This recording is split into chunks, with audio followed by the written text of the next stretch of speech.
Use this water to bless me and to bless this space.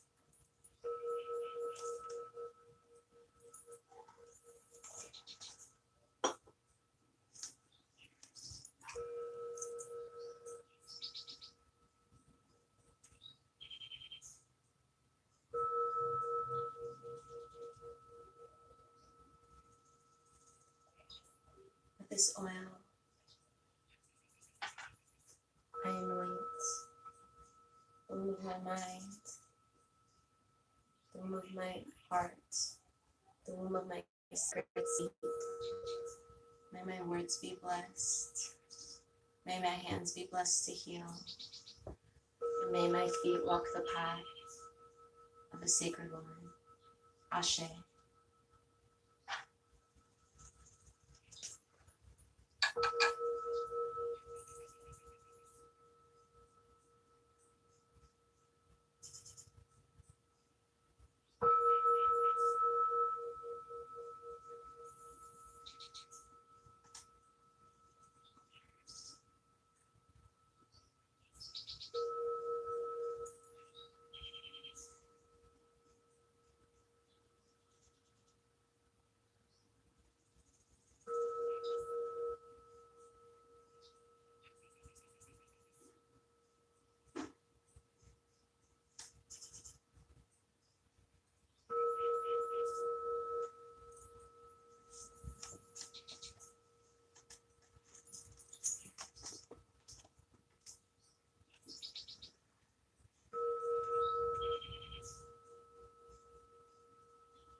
We're going to do our womb wellness journey dance.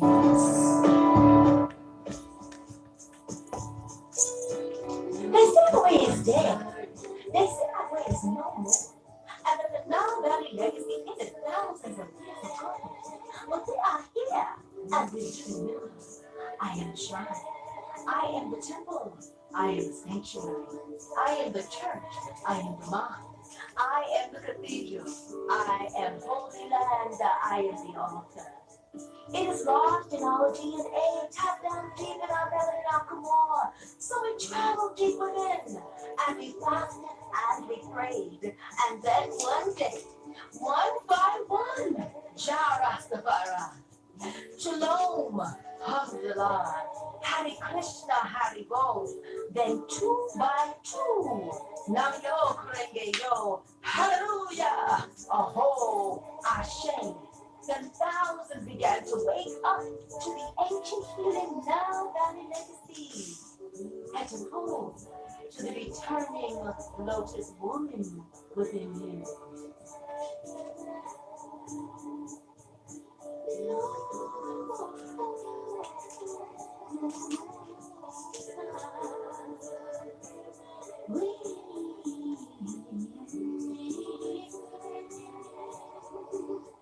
We are here.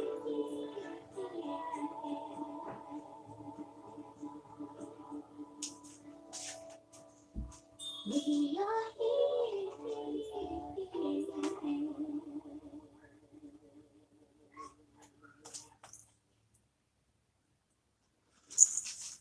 Welcome to the Sacred Sister Circle. I'm your host, Sacred Woman Practitioner Tatami, and we get together every Monday to connect with ourselves spiritually, with our ancestors, and with the divine path that we know is waiting for us in our lives. Today, we are going to be reading more out of Gateway 0 of the Sacred Woman book. And this morning, we're starting off as usual with sacred movement. This morning, I have a womb yoga flow made with the moves from Overcoming an Angry Vagina and the Sacred Woman book. This flow I call the Hour of Newt because I think it's a really peaceful, easy flow to remember, and you can flow through it as fast or as slow as you'd like. We're going to pause at each movement, but when you do it, if you're waking up early in the morning, you kind of just don't know where to start. You can just, every time you breathe in, you pause. Every time you exhale, you flow to the next movement. And working in that sacred movement when you get up between the hours of 4 and 6 can really help get your mind moving on what it is you're really channeling and what it is that you're really working towards and manifesting at that time. It can give you a lot of really good ideas.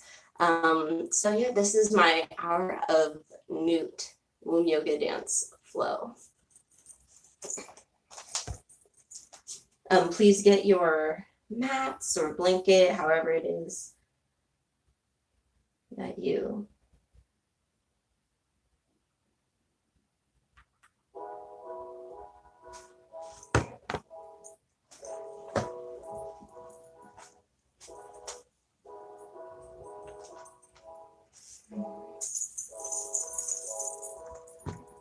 let's see.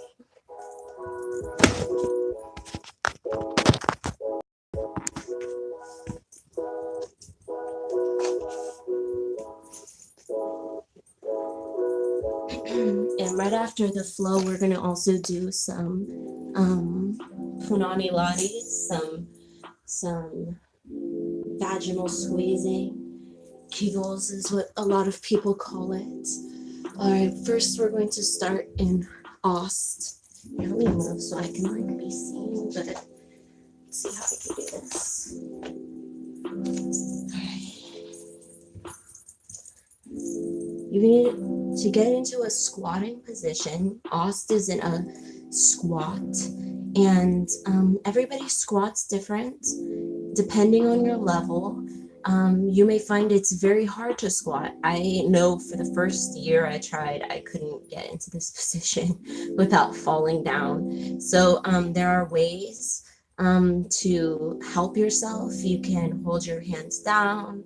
You can elevate your back of your feet onto books or blocks. This also helps. And just generally try and find your way into your position of power. Squatting is very good for your womb and generally for your body. It also helps with the digestion and other things as well. So it's a very healthy position for the human body.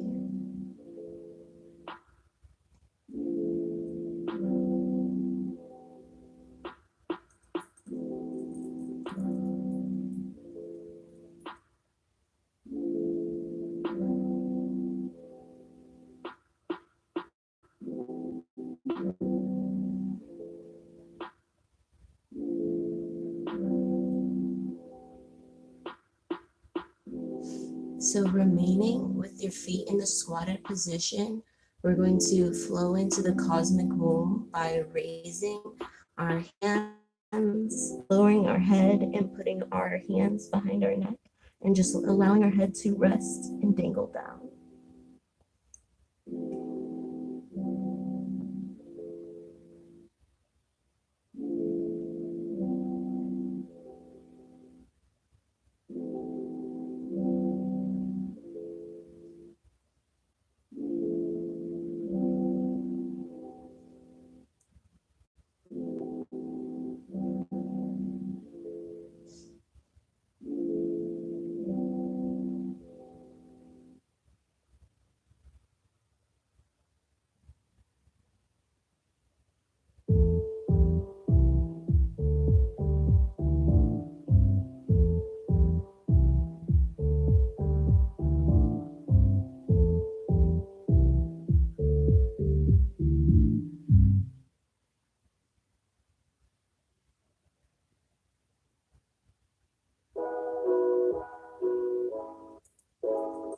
From here, we're going into the womb universal newt. So this position can vary depending on what you need. It can look closer to the downward dog position, and it can also look closer to just standing straight up and being folded completely over, dangling. So make your choice now. Hands to the earth, we're rising up and allowing ourselves to act as Newt, who's in the sky, covering the world.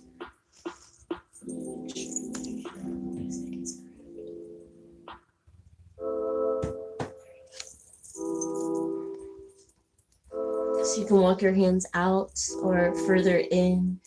Your hands should be always on the ground, however, touching to make this U shape, this womb universal sky goddess.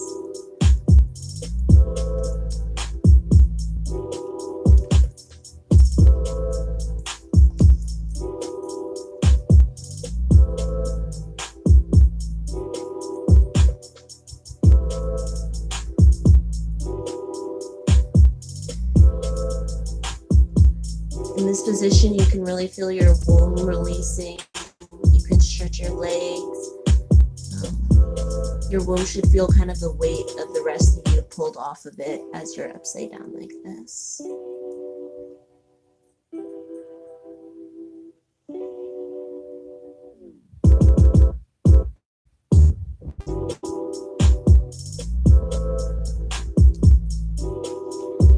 Walking your hands up, we're going to stand up into sunrise bliss. So keeping our hands open.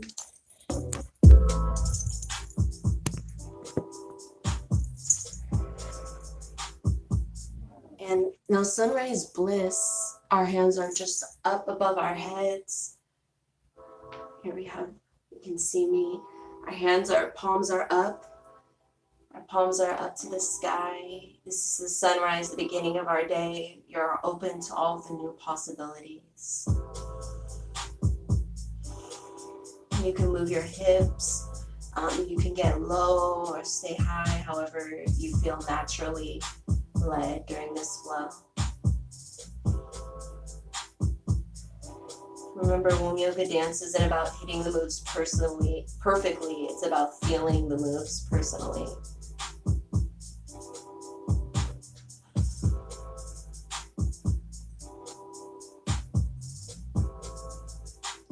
right, our hands are gonna cross. You don't go down. I'm just trying to show you. Our hands cross to the, create love supreme. This is how your day is going, right? Your day is ruled by love for yourself, love for your future, love for your community, and who you've been surrounding yourself with.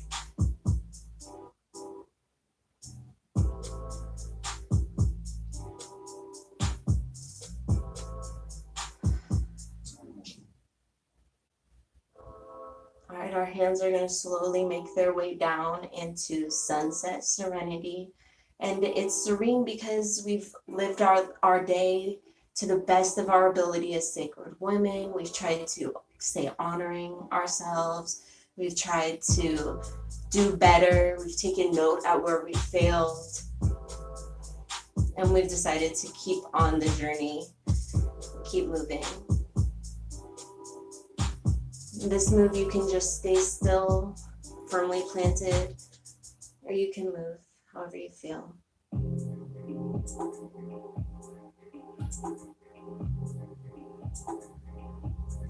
All right, we're going to step out, hands up, and we're going to slowly fold over back into our womb universal newt position.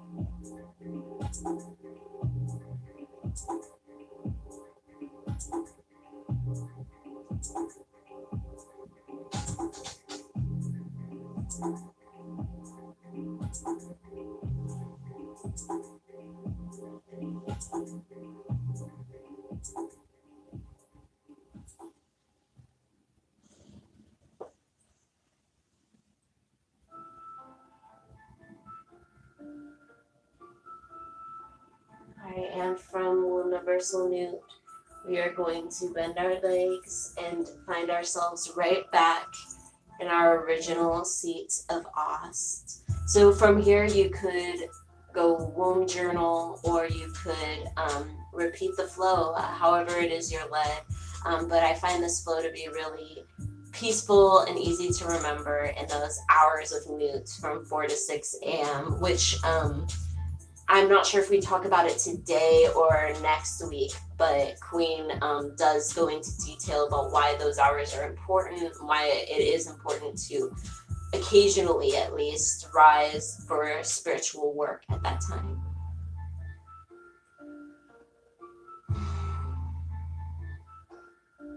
All right, when you're ready, you can sit down from your seat of Ost, your squatting position, and just relax your body with your back straight.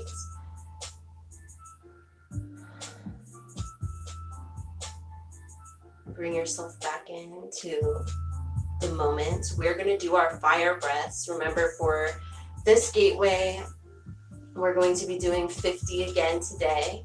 Fire breathing, remember, brings that oxygen into our brains, helps us open our minds, connect with the spirit world, also connect with ourselves a little better, be able to open up to possibilities that maybe typically we're a little more closed off to.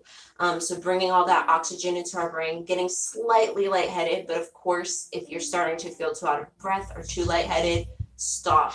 And just breathe normal and slowly build yourself up. This is something that you are supposed to build up. It is a lung strengthener as well, especially if you're somebody who's been kind of struggling breathing, or lately you've been feeling like it's like you have to do special things to get your breathing full, or however it is, maybe you've been smoking a little too much, I'm not sure, whatever it is, it helps to, really rebuild that strength within your lungs for breathing, and for that breathlessness, or for, however it is you're struggling during sacred movement, you can't really feel like you're breathing correctly. Making sure that you're building up your lungs while you're doing the rest of the work really helps. So we have our hands on our womb, on our root R2, however it is. whatever we have here, our womb energy, our root energy. When we breathe in, our stomach comes out. When we breathe out, our stomach goes in. And this is rapid breathing, but we start with 3 deep breaths first to really cleanse our lungs and get ready for it. And let me see. I thought I had an instrument to help me keep the time, but it is only 50, so I won't count for this time. You keep count for yourself, or just keep breathing and I'll tell us when to stop. All right, let's do our cleansing breaths first.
All right.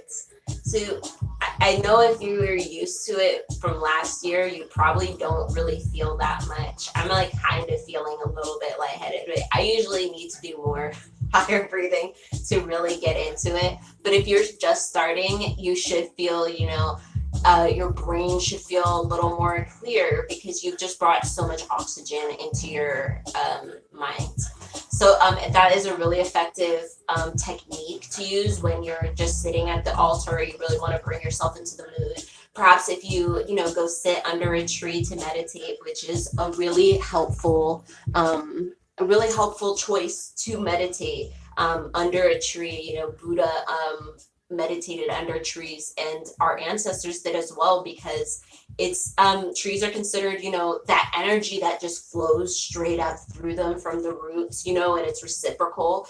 They're considered receptors of the spirit realm and connectors to the spirit realm, which is a lot of why you will find so many stories and so much lore within the oral tradition and other traditions of Black folks in the diaspora at large, where they connect with different trees in their neighborhood. They connect with the spirits of these trees. They consider the spirits of the trees to be, kin of some sort.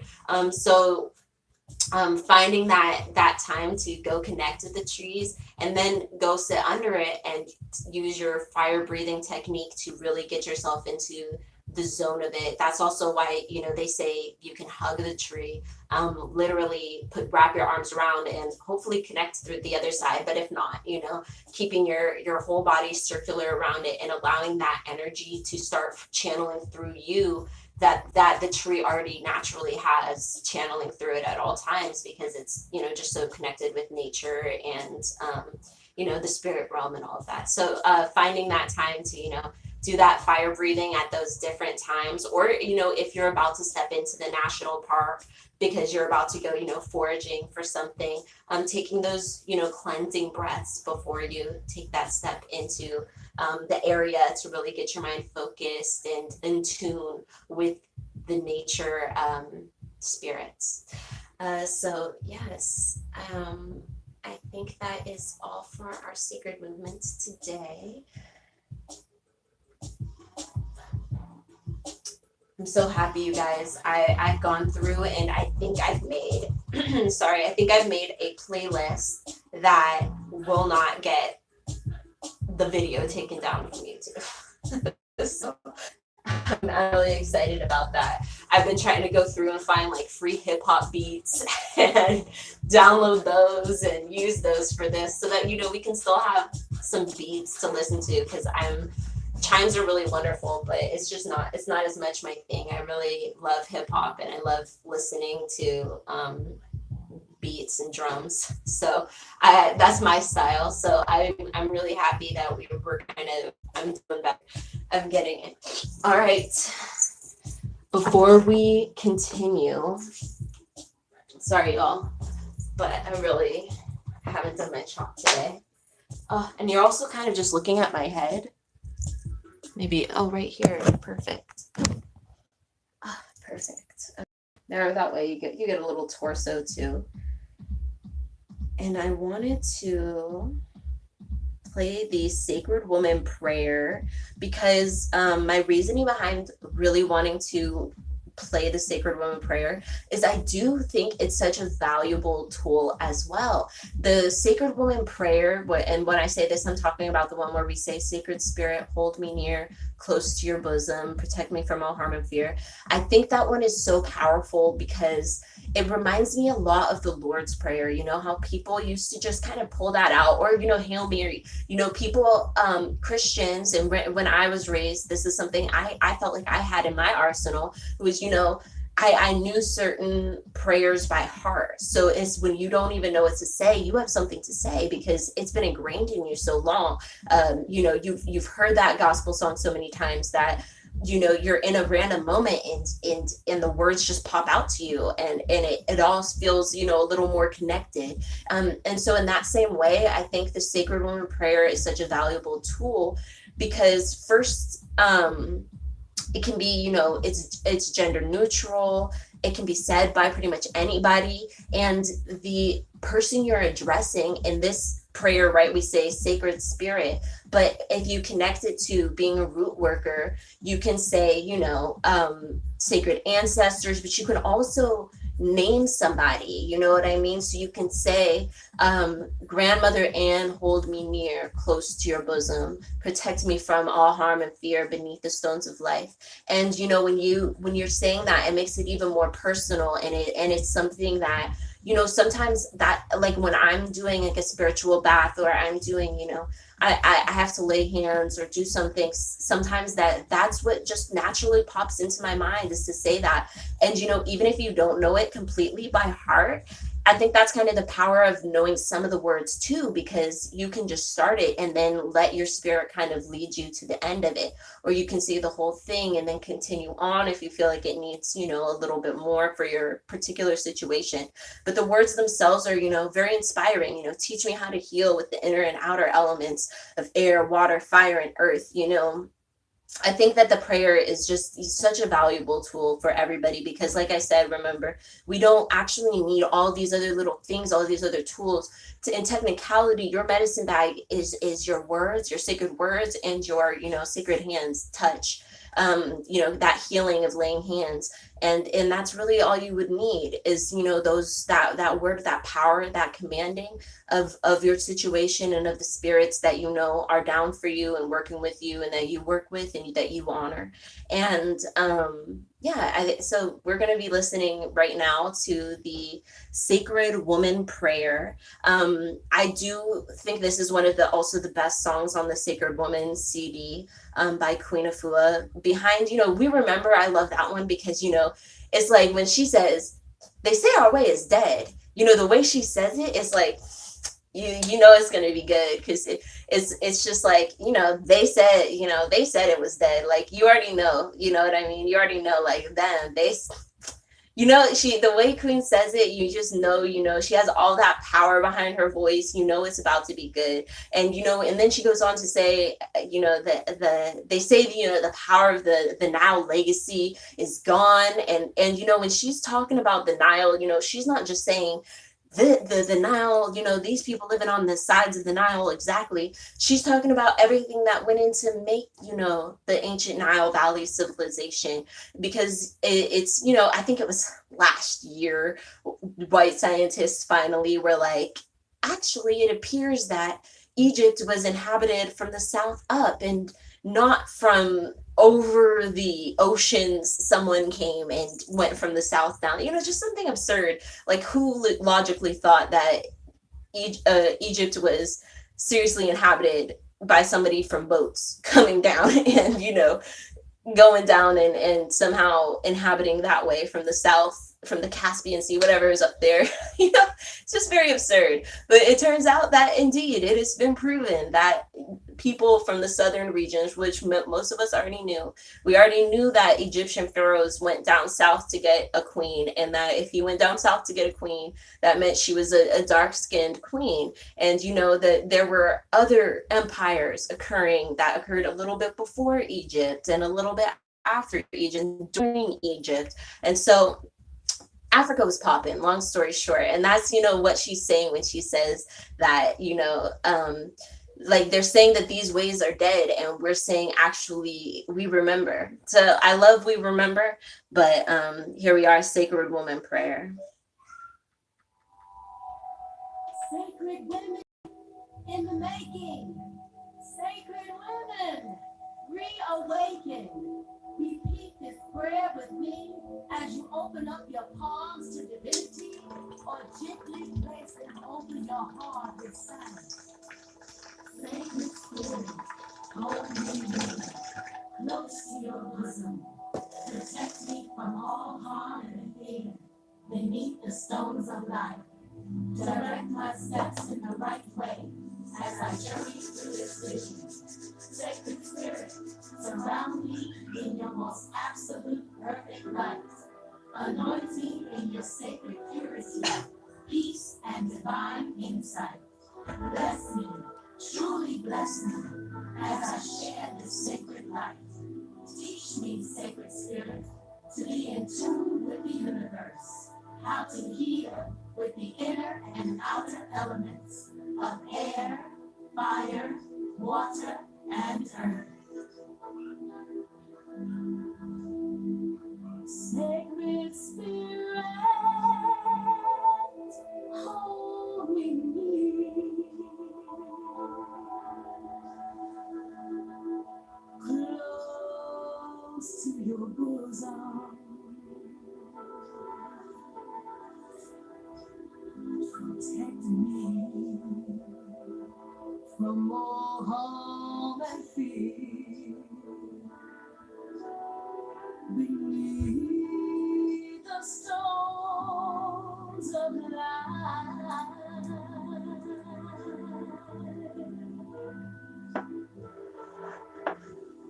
direct my steps in the right way as I journey through this vision.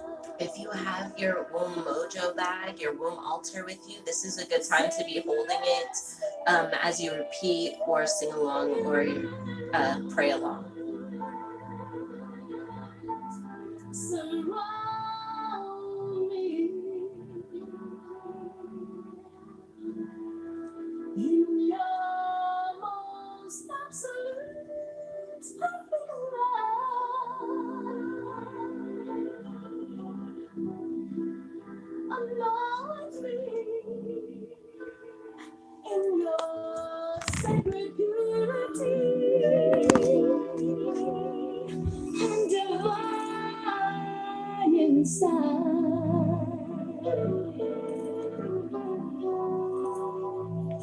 Bless me, bless me,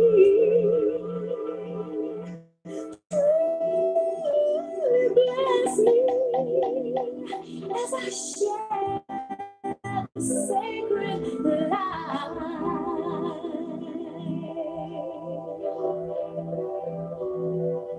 Teach me, sacred spirit,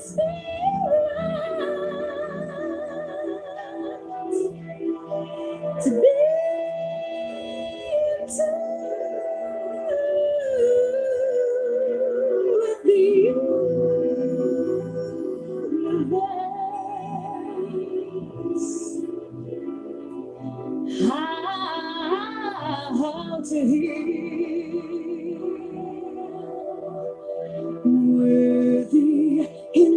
outer, inner, outer, inner, outer, inner, and outer elements of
this is our day.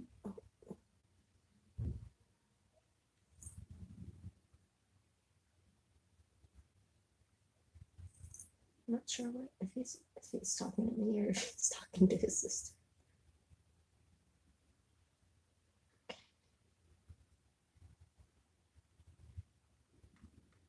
Okay.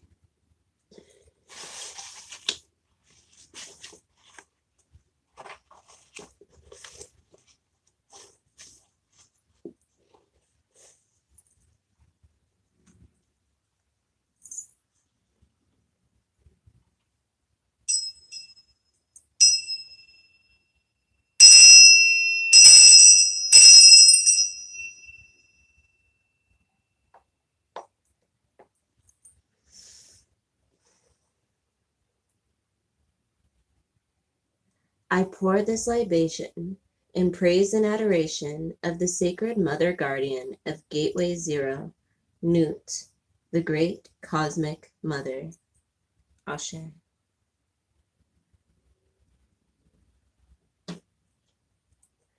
I pour this libation in praise and adoration of the ancestors of Gateway Zero, Biddy Mason and Queen Mother Moore.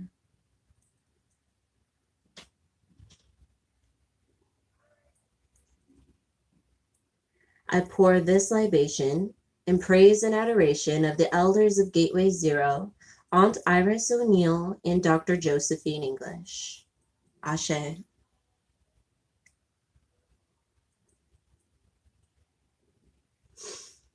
I pour this libation in praise and adoration of my divine self and my divine contemporaries, Dr. Jewel Pukram and Nonkululiko Tiahemba. Ashe. We now take a moment of silence for us to call any ancestors by name or by spirit of our own bloodline.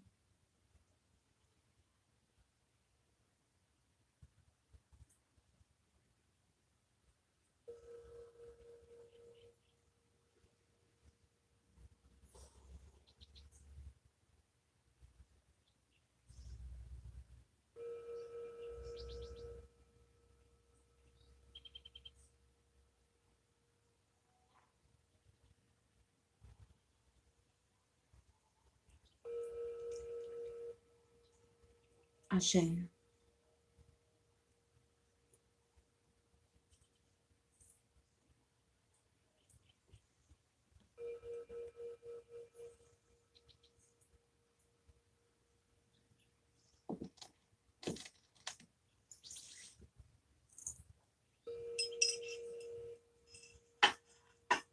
My son really managed to sing that whole time. Okay, so I thought I would start off today with these people that we name in the libations for Gateway Zero. Gateway Zero. Hold on. Oh, this is where it starts. Yes. So if you have the Sacred Woman book, at the back of the book at page 385 is the information about these biographies of these people that we pour libations to in honor of, to call their types of energy and their spirits to our circle, to and to embody the attitude and the mindset and the lifestyle around each gateway, and see how it all kind of comes together as well. So page 385, if you have your book, Gateway 0, the Sacred Womb Ancestors. We have Biddy Mason first, who was a nurse midwife. Biddy Mason learned her legendary midwifery and nursing skills on different plantations from slave practitioners who were knowledgeable of the use of medicinal herbs, exercise, and the healing diet. And I also would like to add that, these types of midwives often, had these very ancient healing techniques, and also many midwives were also spiritual midwives, though on the down low. And that is why a lot of, because of this knowledge of herbs and this knowledge of healing with them in many capacities, that is, something I know in Europe, women who were birth workers and knew how to, simply walk in the forest and gather some food would be considered a witch, or, some sort of like magic worker, because they were able to, use this knowledge practically. In 1848, Mason's owner moved his household from Mississippi to Utah, and then in 1851 to California. Mason gained her freedom there, settling in LA. In her new home, Mason's consistently high standards in her successful practice of midwifery were quickly established among all social classes. Her homestead became a dispensary base for her generous charitable work, often providing a refuge for needy people of all races. So I really love reading about all of these different people, just because it really gives you insight, I think, onto a more positive history, and then also for a history of people, Black women, who were able to really live lives as sacred women in at least one of the gateways, which I mean, I think is it's been a real struggle, but I think a lot of people we know probably were able to do a lot of the stuff we've seen here, but maybe not as comprehensively as we see it in this book, with everything laid out on, how it all comes together, or what it all is really. Queen Mother Moore is the next person: volunteer nurse, political organizer, Pan-Africanist crusader. Queen Mother Moore was a highly intelligent and courageous woman whose long career of political activism merged Black nationalism and Pan-Africanism. Born in New Iberia, Louisiana in 1898, she worked as a volunteer nurse in the 1918 influenza epidemic, becoming an active member of Marcus Garvey's Universal Negro Improvement Association. While living in New Orleans, she was founding member of UNIA's Black Cross Nurse Corps.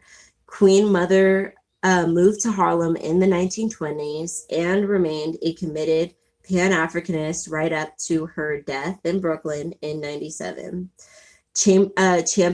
Championing struggles for self-determination, housing, unjust imprisonment, nutrition, and women's issues throughout the diaspora. Wow, y'all, she lived from 1898 to 1997. That's truly impressive. Okay. And she was an activist the whole time. Can you believe that? So that, I mean, I bet you she had a good team of healers surrounding her and helping her stay, refilled at a lot of times. We're on to Sacred Womb Elders.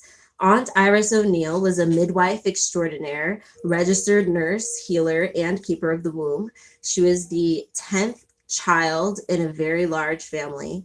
Aunt Iris O'Neill was born in 1920 in Tortola, Virgin Islands. Her midwifery practices were centered on Virgin Gorda and Annie Gorda, Virgin Islands. But after 1939, when she completed her studies, she started working in Peebles Hospital in Tortola. O'Neill delivered more than 700 babies during her long career. I think that God wants us to work with each other, Iris O'Neill has said, but we must do it with a heart of love. Next is another doctor, Josephine English, MD, specializing in obstetrics and gynecology, a humanitarian and institution builder. Born in 1920, Dr. English spent her early childhood in Englewood, New Jersey, graduating from high school in 1937. She attended Meharry Medical College in Nashville.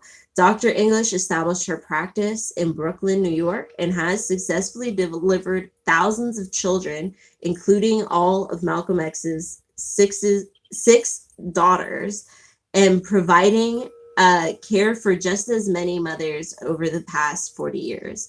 She founded a comprehensive healthcare center in 1975, and throughout the years has developed and continues to nurture the following community organizations: the Adelphi Medical Center, the Bushwick Medical Office, and the Health is Right for Everyone program. Our contemporaries: Jewel Pookrum, MD and natural health leader. Dr. Pookram's state purpose is to see the perfection of every person's present state of health. When she began practicing Western medicine in 1981, she observed that surgery did not always cure acute pain. She also discovered that examining certain parts of the body, the iris of the eyes, or the feet, for example, gave her a barometer of the body's current condition. She quickly understood that we are whole entities and that the body, mind, and spirit are interdependent and reciprocal. In other words, people get well when they initiate and create their own healing. Dr. Pookrum found the Perfect Health Institute of Nutritional Medicine in 1986. So yes, there is that beautiful blend of, what the doctor says and what your body needs and all sorts of different things kind of coming together to be, a unique individual. That's why I especially if you have fibroids or something that could be serious, just get it assessed real quick by the doctor, because they can tell you if it's something, they can see the difference between something that, can just go away on its own, which most do, and some that will require something it looks a little more serious, or it's in a more serious position or something of that nature. Getting that information and having what they've said, that straight up facts is super important. This is the Sacred Woman book. Wait, what does it say about? I can't even read. What is this? Oh yes. Yes, put her on the altar. Yes, she recommends that you can do that. You can put the pictures of the people that she recommends. If you know somebody who you really like, you can put them up there. Because there's a whole ton of granny midwives. There's a whole ton of root working womb workers. There's so many different people in the history of our culture, and I really love that a lot of these people really found that balance between that spirituality and that knowledge that was so desperately needed in our communities, and that these ladies were able to come forward and do that. She quickly understood. So she founded the Sacred Woman book by Queen Afua. She also has the book Overcoming an Angry Vagina, which I use for the sometimes for medical information, but usually just in conjunction with this. And also she has all of the womb yoga dance moves and womb yoga moves in that book pictured, which makes it, a little easier if you're trying to, make your own flows for different things. Like for a ritual you're doing, you want to start off with a flow you've made, or if you're trying to, just, make something that really speaks to you, the names of them speak to you, so you just want to combine 3 together. Yeah, her books are so good. It's just really nice to have this guideline, so you can really know what to focus on, so it doesn't feel like you're just, having general goals. That you can have your goals really combined with what we're doing every month. It's really easy. All right, so our last person is Nonkululeko Tayahemba, certified nurse midwife, one of the keepers of the Shrine of Meshkinet, who lives and works in Harlem and is the director of the Harlem Birth Action Committee, HBAC. Nunkululeko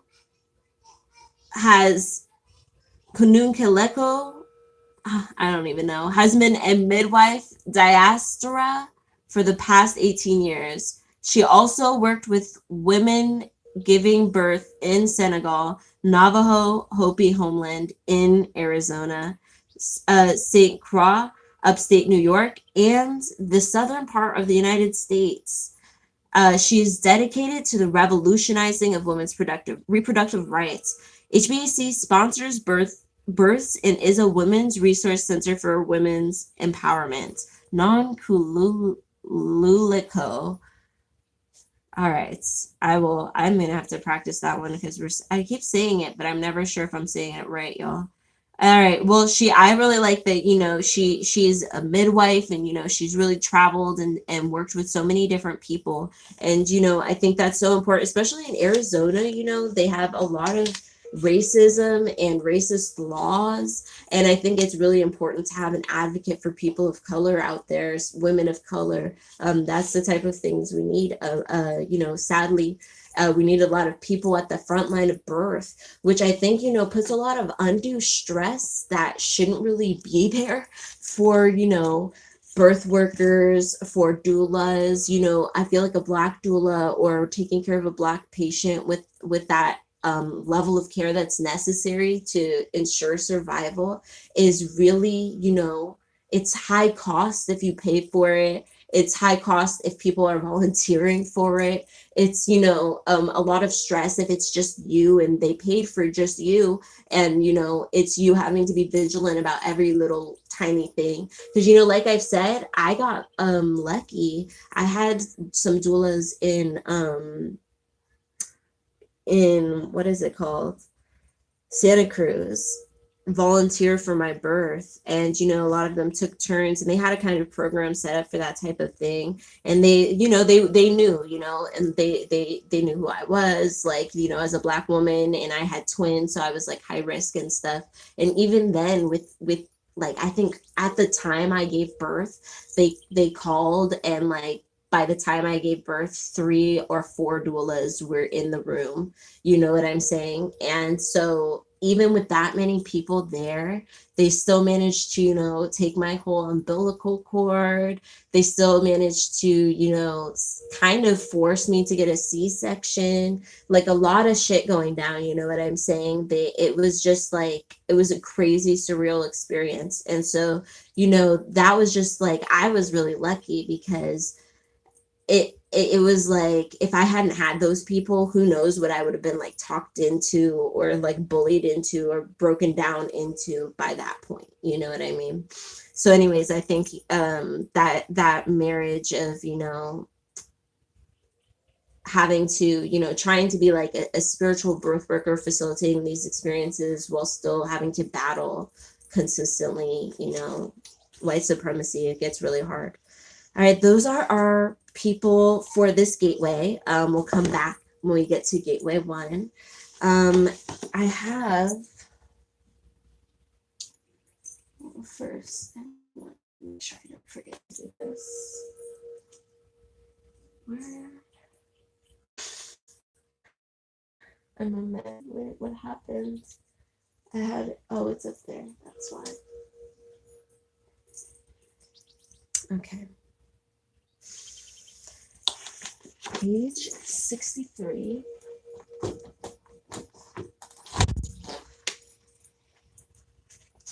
We're going all the way back to page 63.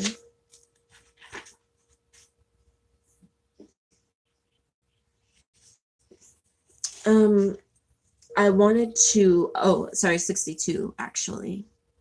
So I wanted to talk about this use of chants and affirmations to support the womb, because this is a little more of the spiritual conversation of I don't know how to make it so you guys can like see me, but I'm like struggling today. So on page 62, she starts to talk about this use of meditation and visualization with sacred words of wellness. I want to reiterate the importance here at having a womb journal so that you can really rewrite your affirmations, write them, rewrite them, or have them written down somewhere. And we're going to chant some of these right now. And then we will, just so that, you know, if you don't have the book, you have something to kind of work with for your, you know, womb journal, however you're doing it. And then we will talk about the other ways that she talks about here. First, though, we're going to try and talk about what is next on our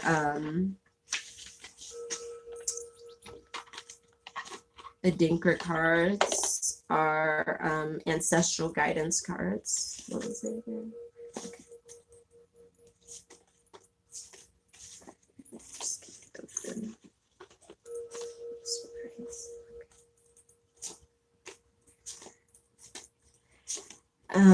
As always, I'm gonna plug them. It's Ancestral.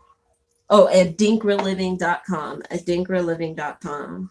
And you can get these cards too if you are interested in learning the Adinkra symbols or reading, you know, divining with these, using them for rituals, just knowing about them more, having something beautiful for the coffee table. I can't find it. There it is.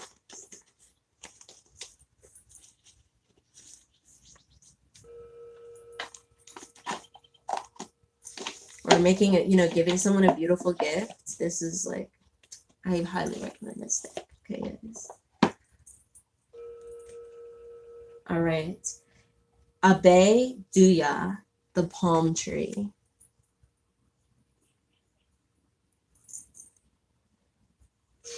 The palm tree is a symbol of resourcefulness as various products originate from it: wine, oil, wood, etc. Philosophical significance: wealth, resourcefulness, vitality, self-sufficiency. This card shows that you have many skills, ideas, and stories within. Look at yourself through various lenses of possibility. Watch your potential grow. Additional meanings for the symbol: resourceful, creating opportunities when you need, various skills and gifts, so use them. Create your way out of different issues. So there you go. So I think this would be a really nice symbol to draw or carve into a candle or draw on a piece of paper, to, you know, add to whatever it is that you're working on, or sit, you know, under your oil lamp, or however it is that you do it. And yeah, so using this, and I like that it has these little roots at the bottom. You know, it shows that it's like sustained by, you know, all that came before it. Okay. We also have I Will Not Steal today for our 42 laws of Mott study.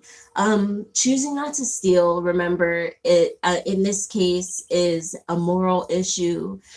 I'm sure if like the situation requires some sort of like taking back or whatever, the point is that when we're following the 42 laws, we're trying to be as moral as possible.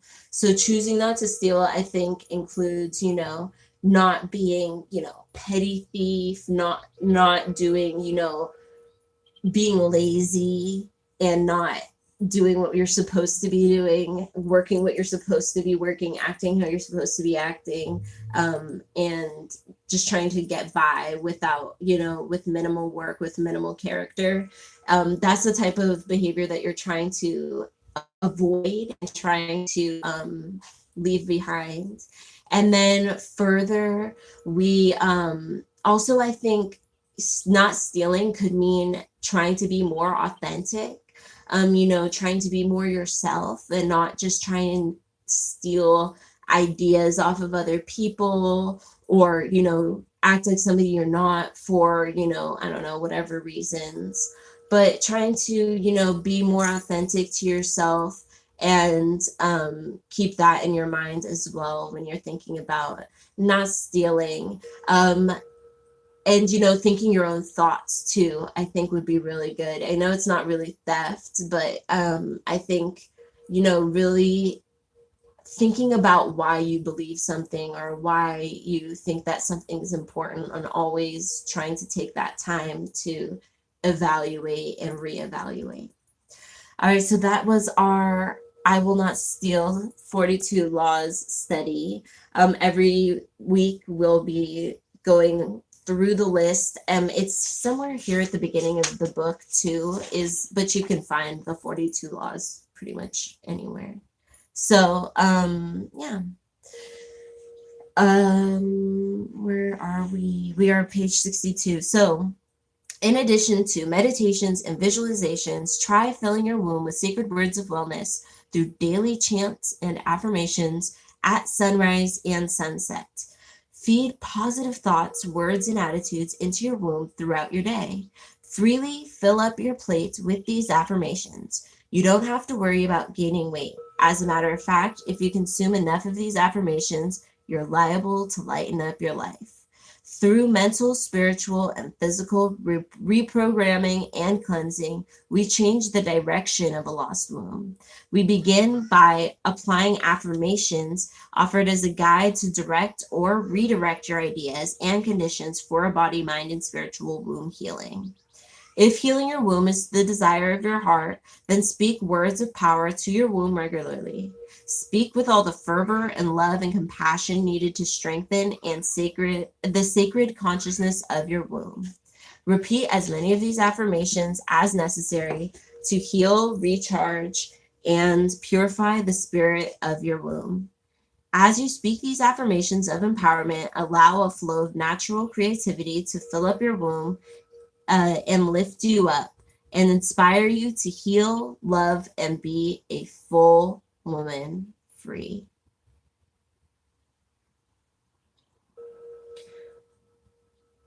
All right, y'all. We're going to switch it up a little bit. It's just a little too quiet.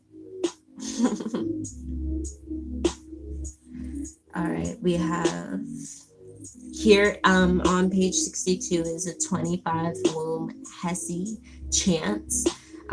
So we're going to go ahead and chant those right now. And if you have a womb journal, you can, you know, pause it later on, come back and like write them down in your womb journal. So you have different ones to either write over and over and on a page, or you have, you know, something written down for you to read out loud for yourself every day, you know, when you're just sitting down somewhere and you want to sit at the altar in the morning or the evening or both. And, you know, say them over and over.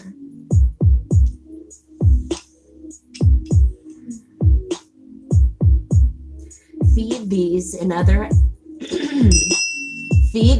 other positive affirmations into your womb throughout your day.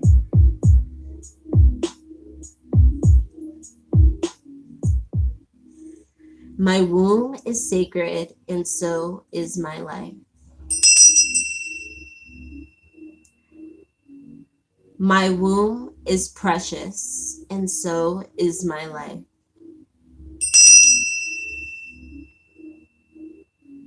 My womb is divine, and so is my life. My womb is love, and so is my life. My womb is whole, and so is my life. My womb is free, and so is my life. My womb is radiant, and so is my life. My womb is light, and so is my life. My womb is great, it is good, and so is my life.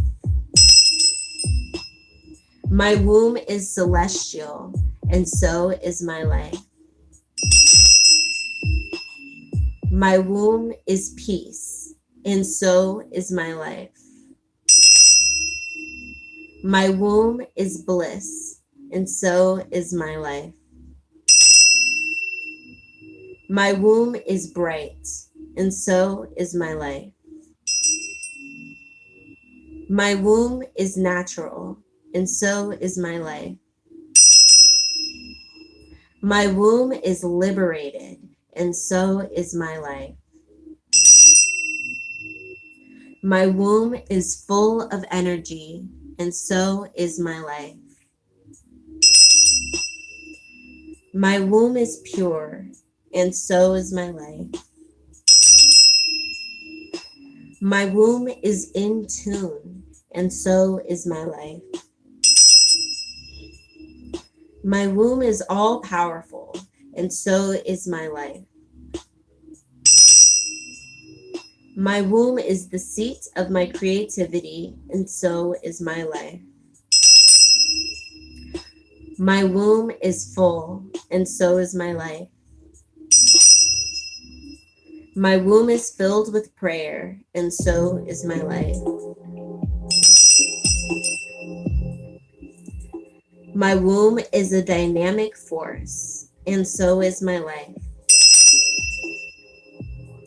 My womb is holy, and so is my life. My womb is the gateway to heaven here on earth, and so is my life. I love my womb, she pleases me. My womb's in perfect harmony. My womb is disease-free. There are no tumors, cysts, discharge, or PMS in my womb. My womb is happy and whole, free of any and all disease. I send love to my womb. I send peace to my womb. I send light and breath to my womb. My womb is the seat of my power. A woman rests within me. I release and let go all hurts and disappointments as I affirm, I will turn every lesson into a blessing. I receive the lessons through my prayers and meditations. I release all baggage from my womb's memory. I replace the whirlwinds of negativity with truth and divine love. My womb will never again get stuck in the ignorance of womb disease, for I commit myself to my womb wellness.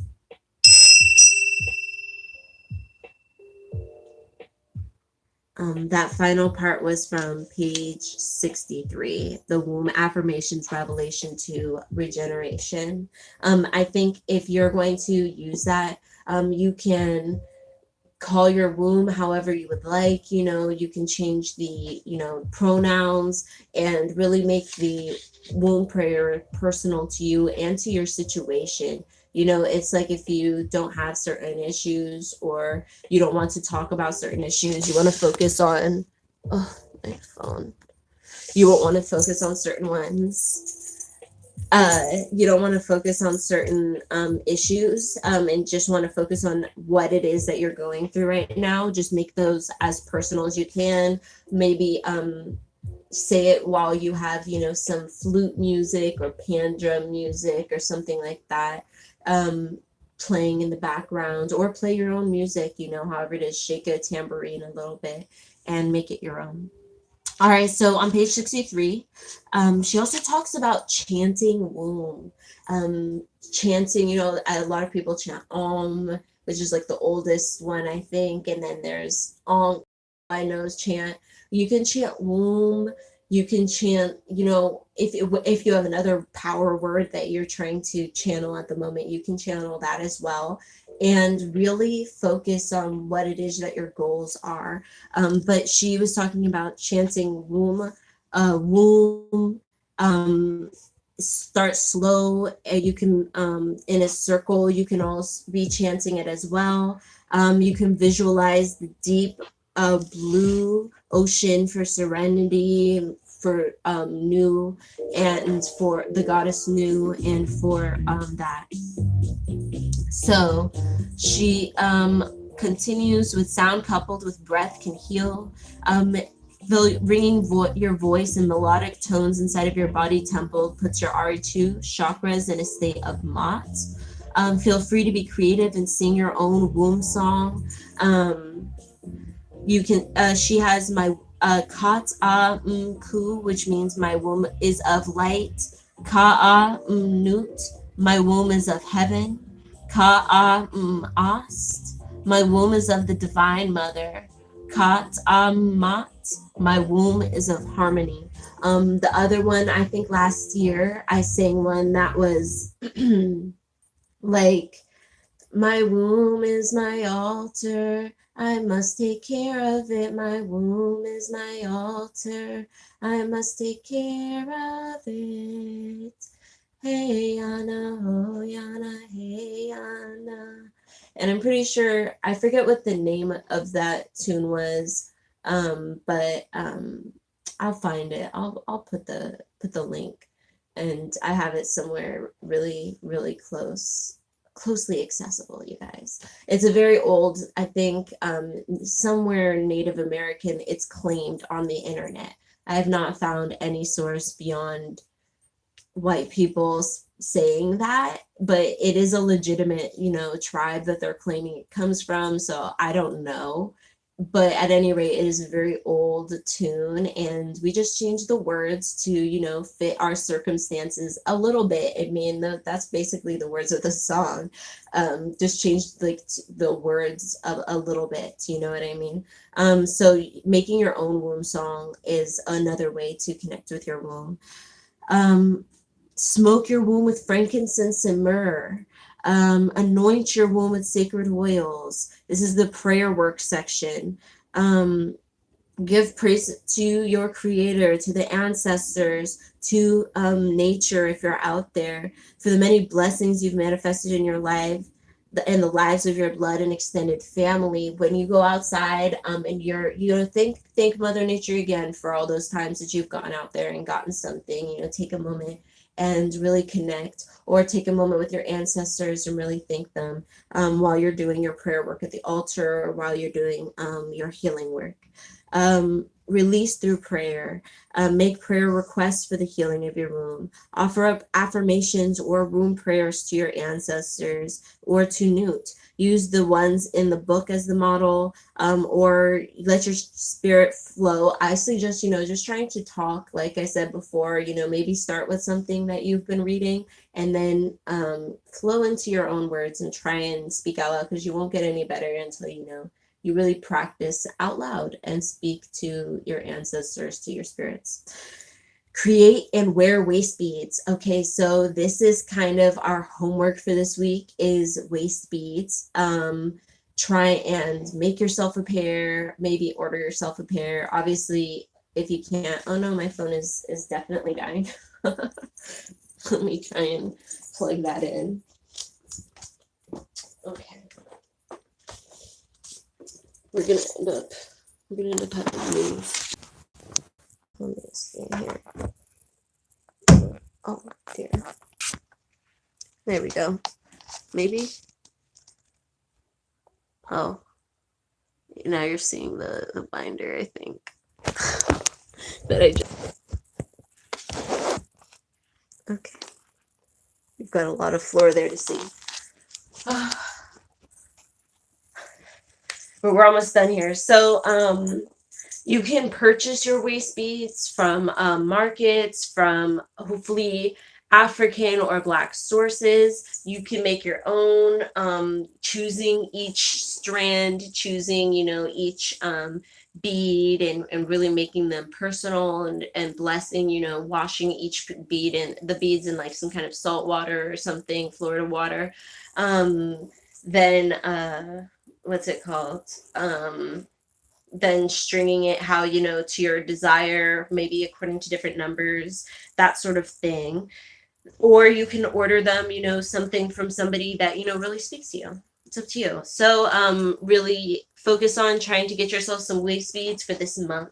It's not really something that, it's like, everybody show me your waist beads, but it's a really wonderful way to honor the process and bring more attention from your mind to, your womb, honor your femininity, or I mean, it can be masculine too. I've seen men wear waist beads. So, but anyways, at any rate, however it is that you would like to honor your womb at this time, whatever, beautiful creation you would like to use.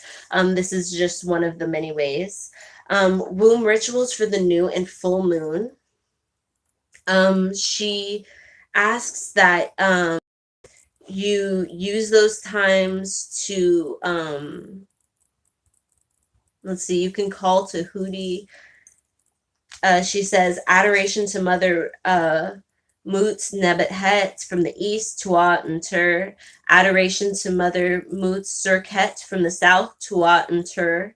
Adoration to Mother Mut Ost from the west, Tuat and Tur. Adoration to Mother Mut Nt from the north, Tuat and Tur. So I said it all like that, not because necessarily any of us are going to be calling, Nebet Het and Ost necessarily, but you can switch the names for, your own ancestors, or for, however personal you would like it to be, or whatever your practice is, honoring, nature, the spirits, however it is that you're trying to, whoever it is you call on. Before you started, sorry, you were supposed to smoke cleanse everybody there. If it's just yourself from head to toe, smoke cleanse. You can, be burning incense in a bowl on coals. You can have some kind of smoke cleansing stick with different plants, different plants, or you can use just a cinnamon stick, keep it simple. She goes on to say, drink the Sacred Woman's Herbal Tonic in honor of the womb. Choose the tonic according to your needs. You can use, so this is something that we'll learn about later on, but there will be, different recipes to use herbs for different types of healing within the womb. So she says, if you have tumors, use goldenrod. If you have heavy bleeding, use shepherd's purse. If your womb needs toning, use raspberry leaves. Or raspberry. If your womb needs strengthening, use dandelion. So really research, though, beyond just like the first thing that pops up. I think, really coming to learn these herbs before you just mess with them. If you can just buy a womb tea, I mean, a lot of people sell them, and look into who's selling it, of course, and make sure it's someone you trust. But if it is somebody, then you can pre-buy those, I think, for now, until you're somebody who feels, comfortable just going out and getting that type of thing. Unless, of course, you've been doing this for a little while already, you already experiment with teas or something.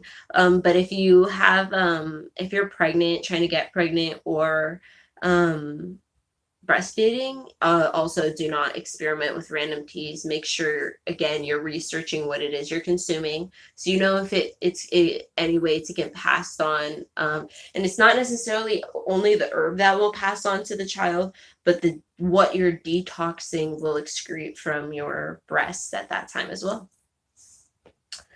Oh, and into your womb, obviously.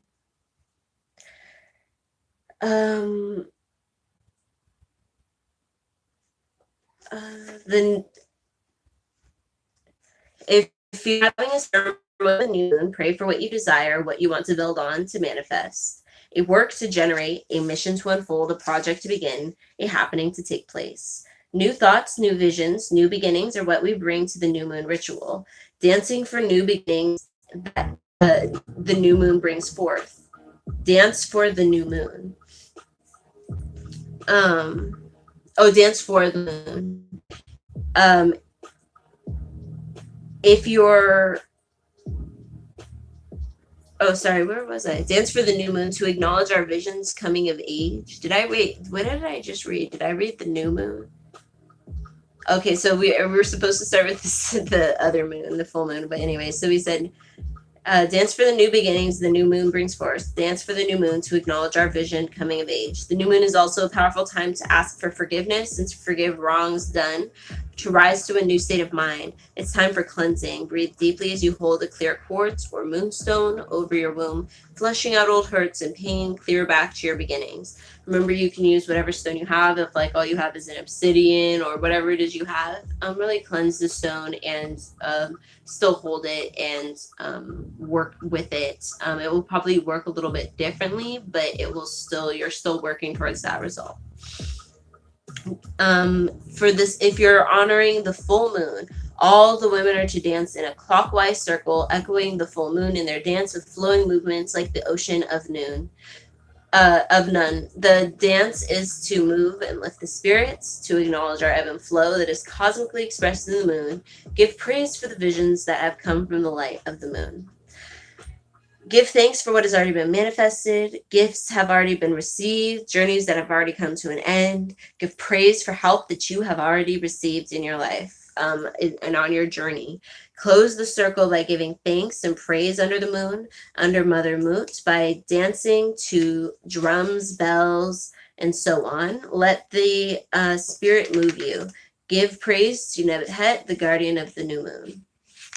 Together say adoration to Heavenly Mother Nature for holding the moon and the sun in the sky.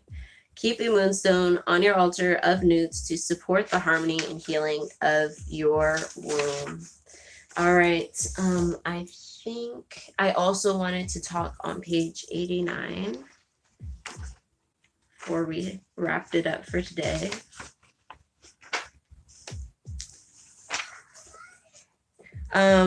I'll start on 88, and I think I touched on this ginger bath, but I don't feel like I don't know if I really went into it.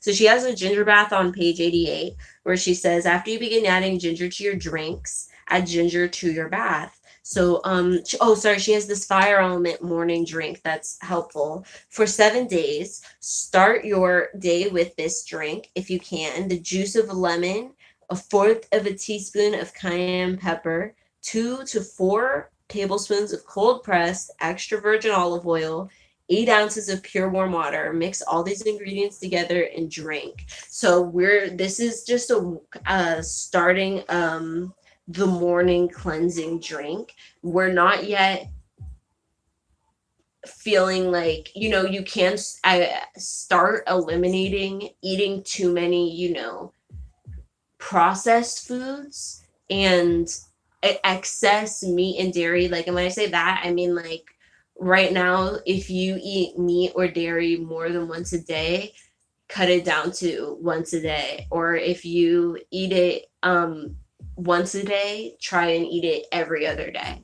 And we're just going to be slowly phasing out eating excessive meat and dairy products, which tend to clog up the womb, way down. I mean, and it's like, we're not saying that, everybody has to be vegan. We're saying we're trying to eat in a healthy way, which does include eating less meat product and more vegetable plant product, less dairy products, etc. Okay. So you start, and you mix those together and you drink this, you'll find that a lot of gas starts to come out. A lot of us have a lot of gas in our bodies, and these gases affect our emotional bodies. Once all that toxic wind comes out, you'll start feeling much better. You'll feel lighter. You'll start having a more positive outlook. So after you've done this morning cleanse for a few days, try this in addition. Juice or grate a 3-inch piece of fresh ginger root and add that to the lemon juice and olive oil. This starts to give you a wonderful deep cleansing for your whole system. The womb is going to feel it because ginger is fire and the womb represents your fire element. The womb aura is red and orange, so the ginger fire cleanses your auric field as well as your physical body. So after you begin adding that to your drink, add it to your bath. You use a piece of fresh ginger root the size of your hand, run it in the through the juicer or grate it. Then if you juice it, add the juice to your bath. You may want to run a little water through your juicer to get it all out, and then put your juice in the bath. Or if you're using grated ginger, put a clean washcloth, fasten the washcloth on a rubber band, drop in the bath. Makes a good scrub for the skin as well as helps to remove the toxins. While you're soaking in the bath water with a pound of Dead Sea salt, you can also add a few drops of your favorite essential oils. Do not use salt if you have high blood pressure or edema.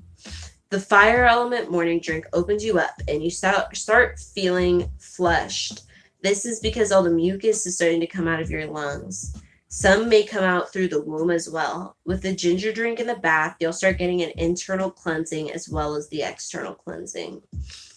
Okay, so with this, I think, you could also potentially use, if I don't know if you can't get your hands on ginger. I know the store sells like fresh ginger in a tube, which I know isn't very economical. I'm not sure other ways you can do this, but I think, ginger should be pretty easy to find. I think most of the time they sell it in like a little red mesh bag at the store. Menses, to bleed or not to bleed. A woman's menstrual period is a very sacred time, for this was when a woman is most spiritually in tune and most sensitive to surroundings.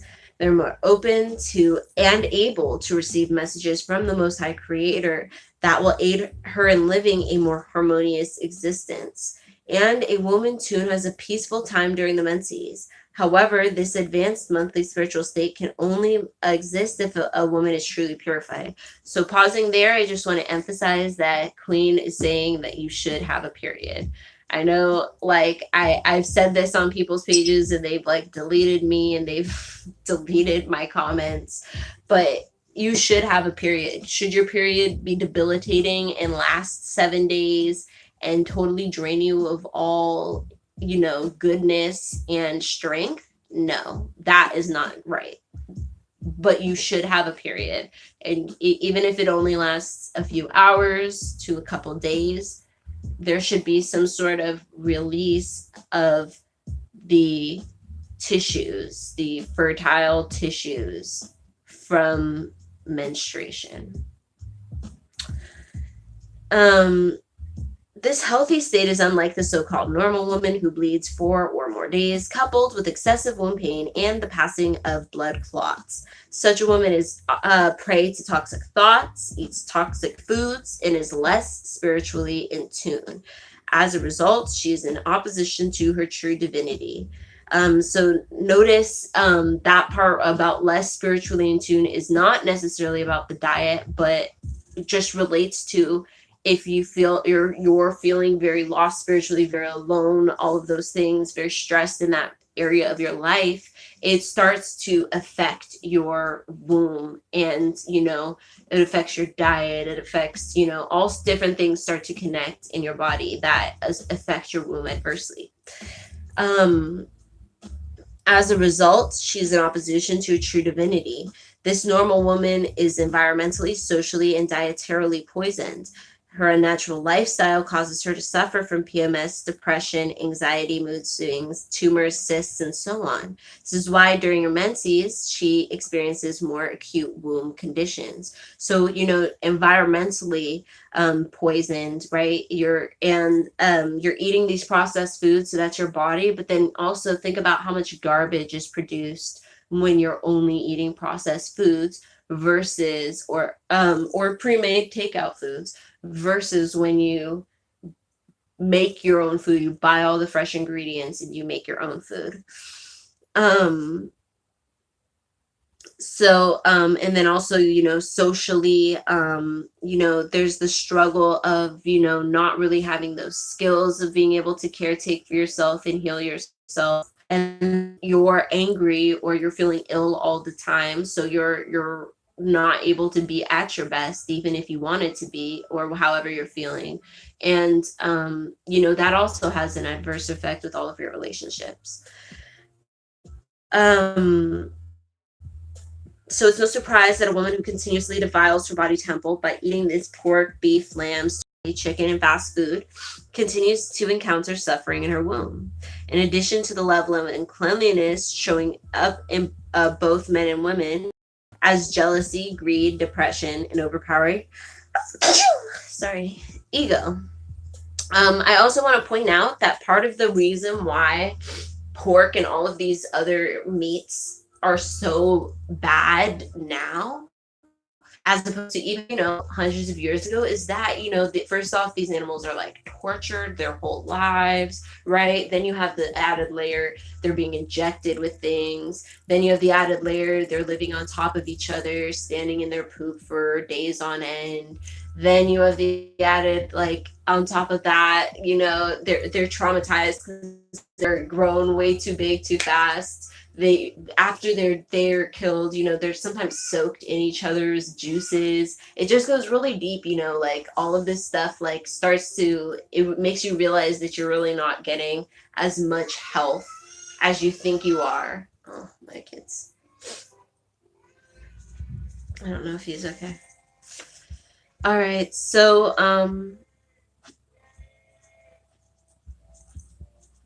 a pure diet creates a pure womb filled with love, light, and wellness.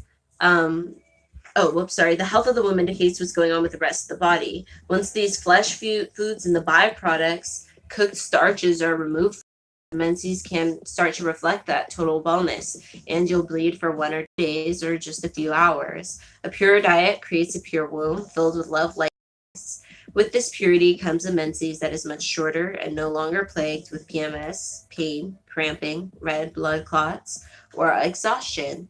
As you dedicate yourself to womb wellness, bear witness to the fact that your menses will flow each month as you drain disease out of your womb. I definitely can attest to that being true, in the sense that I went from, when I first had this book, I had like a period that lasted like 7 days. It was very crippling. It was very like draining, very heavy. And I've been able to, when I was able to, you know, have control of my diet. I've also, you know, been poor before, been in like the shelter, so I couldn't control my diet, so that affected things. But when I was able to control my diet and able to do my things the way I'm supposed to, my period is typically about 3 days now, which, you know, thinking back to myself being like 16 and spending my whole period just sitting like on the toilet and not wanting to move and just reading books, like, because I didn't like pads, so I just would just sit there and read my little books. Like, you know, I would have never dreamed that it would be 3 days, and like I would only know it was coming because I knew the calendar, and not because I felt it coming 5 days before, like where my womb was in such pain. So we're going on to the breasts. Precious breasts, so big and round. Precious breasts, small and profound. You are the mountains and the great hills of my world. I shall meditate on top of my world and visualize my breasts filled with vibrant sun energy. Sacred woman should not be complete without some mention of breasts. The breast represents a woman's capacity to mother. They're also one of the areas of powerful sexual attraction. What is it that men or whoever judges a woman by the size and fullness and uptilt of their breasts? That's because breasts represent the gift of nourishing and maintaining life. They're sacred foundation of divine energy for both our children and our lovers. That's like one of my favorites in this book. They are sacred foundations of our divine energy for both our children and our lovers. Just as our babies suckle at our breasts for comfort and nourishment, so our reenact this desire to partake of the breasts. The state of the breasts is to the state of the womb, and the hormones that affect the functioning of our womb interact with those that. But anyways, I really love that. Just as they, just as our babies are lovers, nuzzle at our chest or, sexually get together with our breasts as well. It's like a very similar act, but it's very different. It's just it's two ways of comfort, but it's very different. You know what I mean? So anyways, that's one of my favorite ways favorite quotes from this book. The care and feeding plan represented in the womb wellness cleansing food plan for the revitalization and purification of our wombs can also have a profound effect on our breasts. What will shrink a tumor in the womb is just as likely to shrink a tumor in the breast. Of course, given the epidemic occurrence of breast cancer today, it's equally important for you to consult your physician as well as to maintain your sacred woman approach to body wellness, temple wellness. The following suggestion for natural breast care are the complement to our approach to womb wellness. So that is what I was saying earlier, is how important it is to talk to the doctor, because literally you can think you're doing the best of everything and there will be some product in your house that is highly toxic and causes cancer. And here in California, there's like signs everywhere that's like, this causes cancer. And it doesn't differentiate between like natural lead and like unnatural types of lead, or anything like that. It's just like everything causes cancer. But it does give you that eye opener that literally the apartment you rent could have a wall that is cancer, that could have pipes that are old and could give cancer. You know what I mean? It's just so present in our society, because it was the foundation of everything. It was built, it was pretty definitely built on synthetic materials that can't be broken down, do poison the environment or have toxic runoff. And trying to backpedal from that has proved difficult. And that is part of the reason why so many people have these cancers of the womb, of the breasts, is because it's so prevalent in our communities now. You can't it's so difficult to escape it. So you could be doing this sacred woman stuff and it goes really well, but at the same time that's why a lot of vegan gurus, they'll still develop cancer and die, because who knows what they were exposed to as a child, what they were exposed to even as an adult, just not even realizing it. There's something called Superfund Sites, which is basically the site is so toxic that the government has to pour in a massive amounts of money from this account that they have for such purposes to rehabilitate the situation so that the land is not so incredibly toxic anymore. And when I first learned about this, I of course looked up my area, the Bay Area, and come to find out that's what the semiconductors are, is toxic waste creators. And that's what the Silicon Valley is. And so, yes, in the Bay Area, there are several toxic sites. Moffett Field used to be one. There are still some that are active in the Santa Clara, Sunnyvale, San Jose area. And yes, there are children's schools that are in the vicinity of these sites. And, it's sobering, but that's the reality, you know what I mean? And I know I spent a lot of time in Sunnyvale as a child. I lived there for a while. I lived in San Jose for a year. I lived there, so if come to find out, it's everywhere. So getting that regular checkup with your doctor, you're not supposed to throw your doctor totally in the trash. You're supposed to find a way to marry all of this together. What is your doctor saying? Is your doctor seeing any sort of tumors or things like that? Is your doctor seeing any sort of wrong signs? Are you experiencing something where you need to go to the hospital? You should be going. So, breast facts. Although the incidence of breast cancer overall, African Americans are more likely to develop cancer than persons of any other racial or ethnic group. African American women are more likely to die of breast or colon and rectum cancer than other women of other racial and ethnic groups. Another reason for that being environmental racism. When they do dump those toxic materials, whose cities do you think get that toxic waste dump?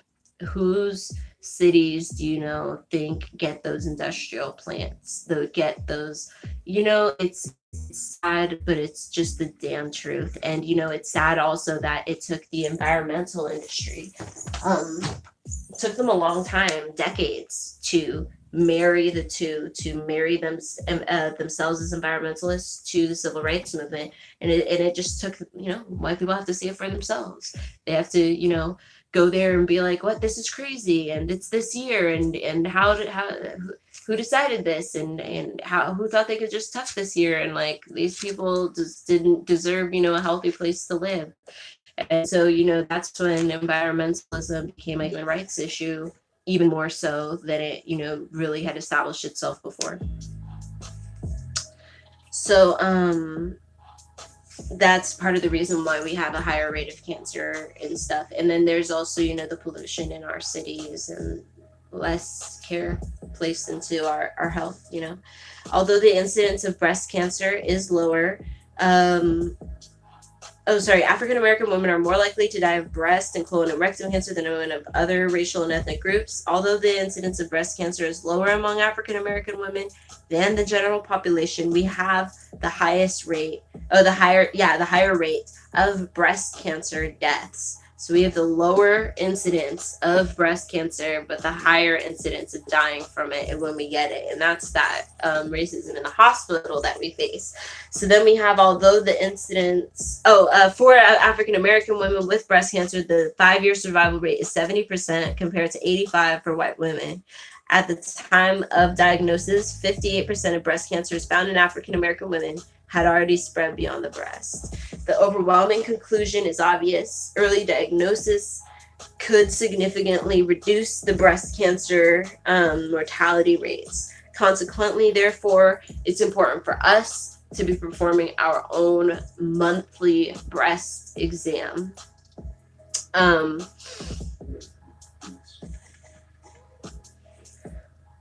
And to have the doctor perform yearly exams. Between the age of 35 and 40, you should be scheduling your first mammogram, and to have a yearly mammogram thereafter. She does have something attached there. I'm guessing at the end of the book, she goes into it, number 2. We're not going to go into that, though. I'm guessing that's her source for this information. Also, researchers have long been aware that disease kills African American women at double the rate of European women. We must get busy with Mother Nature to heal ourselves. Within her, we can heal ourselves naturally. So caring for your breasts is not just for breastfeeding, not just for beauty, but those two things are important. You care for your breasts primarily for the sake of your own personal health. Relieve lumps and cysts, tumors, by avoiding fleshy foods, dairy products, and white flour. Live naturally and also follow the 7 steps below. When you are in the shower, let the hot water run over your breasts to stimulate and detoxify them. After this hot bath or shower, gently massage for 10 minutes with olive oil, almond oil, or peanut oil. Do this nightly or at least 3 times a week for chronic problems, twice a week for maintenance. Place castor oil packs on your breasts 3 to 4 times a week. So for the castor oil, I'm gonna just look at it real quick. I know we're gonna go into this later, so I don't want to spend too much time.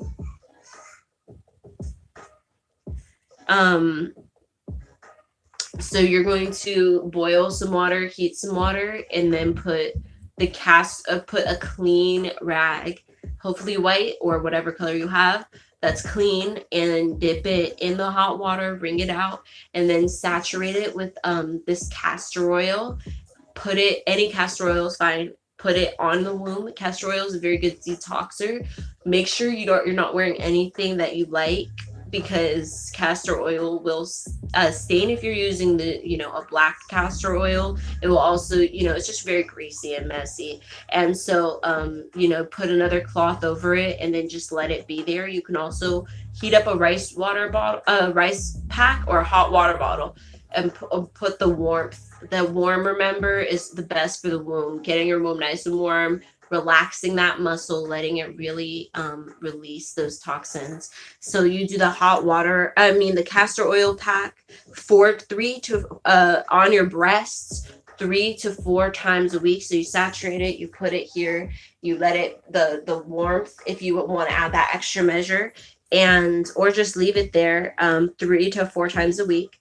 Place clay packs on your breasts for 7 nights, and then every other night. So your first time doing it, starting with the clay packs, place clay packs on your breast every night.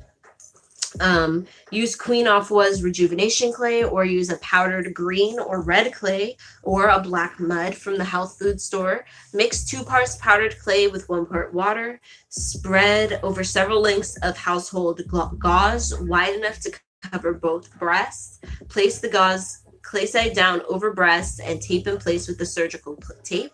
Keep in place overnight. In the morning, remove and discard the pack and rinse off any remaining clay in a hot shower, which will provide further breast stimulation and detoxification. So, yes, you can also just, depending on what kind of clay it is, you can spread it on there and then cover it and then sleep like that. Find the way that works for you. Rest on a slant board or prop your feet up against the wall at a 45-degree angle to draw toxins out of the breasts and to improve circulation. Do this 15 to 20 minutes, or take a nap in this position, or, read a book. If you have heart problems, do this only for 15 minutes. Do arm rotations, arm swings, breast contractions and releases daily. Do all your exercises to music if you like. Do your arm swings by standing up straight, head up, neck long, shoulders down. Take deep breaths. Inhale and raise your arms in front of you all the way up towards your head. Exhale and bring your arms back down and behind you, and swing them back and forth 7 to 21 times. Cross your arms in front of you, palms facing you. Raise your arms to the ceiling, then open them wide, making a full circle as you bring your arms back down. Do that 7 to 21 times, inhaling as you raise your arms, exhaling as they're lowered. You can reverse directions. Breast contractions, stand or sit, back straight, shoulders down, arms at your sides. As you exhale, bring your chin to your chest and contract your chest inward, allowing your back to curve into a C. As you inhale, open your chest and straighten up. Feel your chest expand. You can also, if you're more advanced, hold your arms out in front of you, gently curving inward. Open your chest as you bring your arms back, and relax your head and use your whole body with your arms. Breastfeeding, breastfeed so your child, if you have the opportunity to do so. It's highly recommended for the sake of the child and mother as well. Nutrients in the human breast milk, which is the only natural milk designed by consumption by human babies, helps to build the baby's immune system, while the process of breastfeeding creates a mother-child bond that lasts a lifetime. Finally, the sucking action of the baby during the breastfeeding helps to expedite the return of the uterus to pre-pregnancy shape and brings forth a beautiful, fulfilling level of pleasure to you, to your mate, and to your future children. As you travel throughout the temples of Kemet, you will witness Isis feeding Heru. These paintings symbolize the mother nourishing and supporting her child so that he or she may one day soar high spiritually like the falcon Heru. All right, so finally, I don't know if I remember fully talking about the female pelvis and Punanilates totally. So this book is where I learned a lot of information about the pelvis, the muscles of the womb, all of that type of stuff. The book is not actually that technical. It's technical, but it's broken down in, I think, a very simple manner. So it's called The Female Pelvis, Anatomy and Exercise by Blandine Calais Germain. I actually borrowed this book from somewhere, and then I never was able to return it. Like, the walk was just like excruciatingly far for me, and I sadly didn't return it. But then I saw it recently, and I moved. I was like, this will be perfect. So when what we're going to do, usually you see people do the Kegels and they're in the squatting position, which you can do, and it is a good technique. But we're going to do our Punanilates a little different by laying on our back. And like, your legs can be, you know, a little open, however is comfortable for you. So when we're thinking about our womb, we're going to kind of close our eyes and try and imagine what our womb looks like. Our womb is sitting right on top of our bladder. Our rectum is right behind our womb. It curves up to our colon, which is on top of our womb. Our womb is actually the uterus. That's the womb, the uterus, right, is attached to the back, near the spine, which I think, probably explains why we get back labor and why we get cramps back there. I know I can get back cramps at times, or I feel pangs of like stuff back there. That's one of the ways like my womb definitely talks to me. So there's two muscles that kind of reach back and curve back by the spine, and they kind of anchor the womb a little bit, but for the most part the womb is just kind of floating there. It's attached down by the cervix, and it just floats in our body. When we think about our pelvis, which is, we're looking beyond the vagina, we've moved to the vagina beside, and we're just looking at the muscles underneath, by the vagina and the rectum. We see that the muscles go from left to right. They also go from back to front. So when we're doing our Punanilates, when we're trying to squeeze our vagina and get this full pelvic strengthening, the strengthening is helpful after we have our child, after we have maybe you have some kind of incontinence for some reason, and maybe you have any various reason. Maybe I need some water. That's what I need to be doing. I've been talking a lot.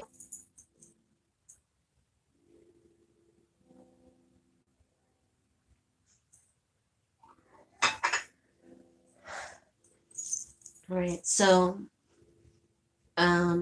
whatever reasons you have, maybe you're just like, man, I'm doing Punanilates that I can be one of those people who just, squeezes my pussy a few times and can make myself come. Whatever your goals are that have you doing these vagina exercises. We're going to start with just a few, because this is something, again, like fire breathing.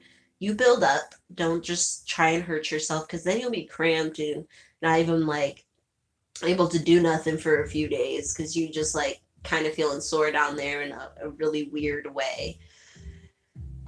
So we're going to first focus our mind visually. I feel it really helps to visualize the muscles.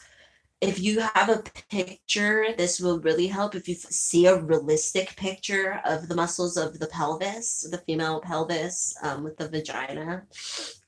And I don't know, maybe other pelvises look the same. I don't know. I haven't really looked into it like that the same way. But you'll really see the muscles seem to be like running this way in a kind of X. And so when you visualize first, you visualize contracting from the sides in. You're trying to bring it all in. You do that with your mind. And when you start the first few times, you really can't when you first start doing this, it may not feel like you can really feel like it's coming in like this. But just through the visualization and the active movement of your body, trying to actively move your body to do that, building those muscles, and eventually you will be able to feel that difference when you do it. So we're going to do this. Let's start with 5 times.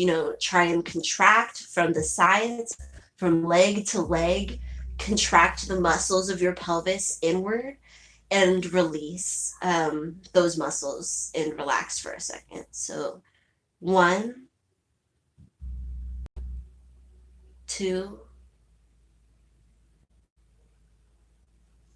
and it doesn't have to be especially hard, especially if you're, starting, whatever. 3, 4, and 5.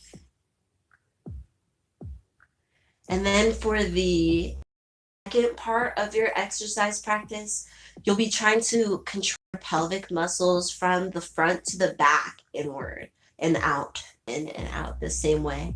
So again, you're visualizing your pelvic muscles, and you're trying this time. This one might be harder. I don't know. Maybe everybody's different.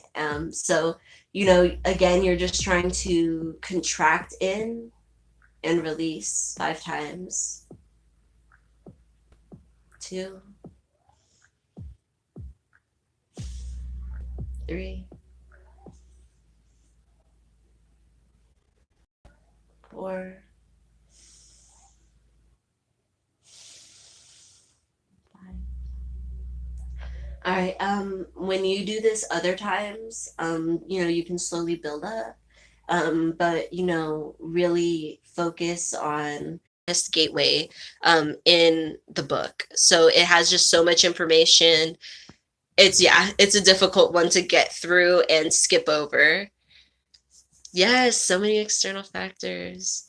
Oh yeah, foreign doctors. Yeah, I can believe, because it's just that implicit racial bias that like all doctors here have, and it's very difficult to find a Black doctor.